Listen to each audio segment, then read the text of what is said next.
என் வாழ்க்கை நாசமாக போகுது. ஜித்தின், ஓ ஓ சின்ன குடும்பம் கூப்பிடுது வரேன். போடா. என்ன? அவங்க கூட பேச வேணாம்னு தானே சொன்னேன். அவன் தான் கூப்பிட்டான். என்ன சொன்னா? அது நம்ம சின்ன குடும்பத்தை பத்தி பேசிக்கிட்டு இருந்தோம். சைலேஷ்,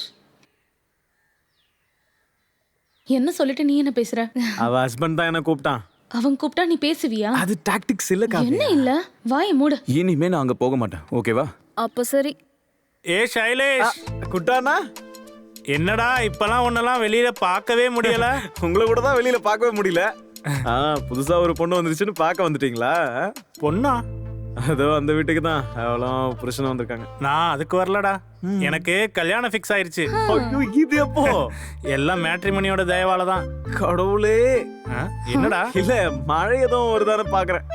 ஓ, இங்க பாரு காவியா, எனக்கு கல்யாணம் ஃபிக்ஸ் ஆயிருச்சு. இனி உன் அண்ணன் தனியாள் கிடையாது. உனக்கு சந்தோஷம் தானே? ஆமா, என்னோட பிரார்த்தனை வீணாகல.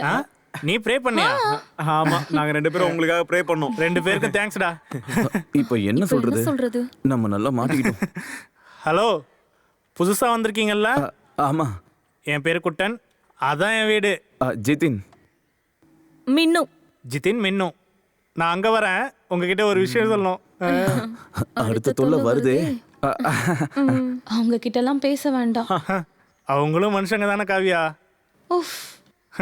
நான் அதுக்காகலாம் ஒன்றும் வரல. உங்களுக்கே தெரியும்ல, எவ்வளோ நாள் கழிச்சு எனக்கு ஒரு நல்ல பொண்ணு அமைஞ்சிருக்கு. அதை நான் செலிப்ரேட் பண்ணணும்ல. எனக்குன்னு இருக்கிறது நீங்கள் மட்டும்தானே.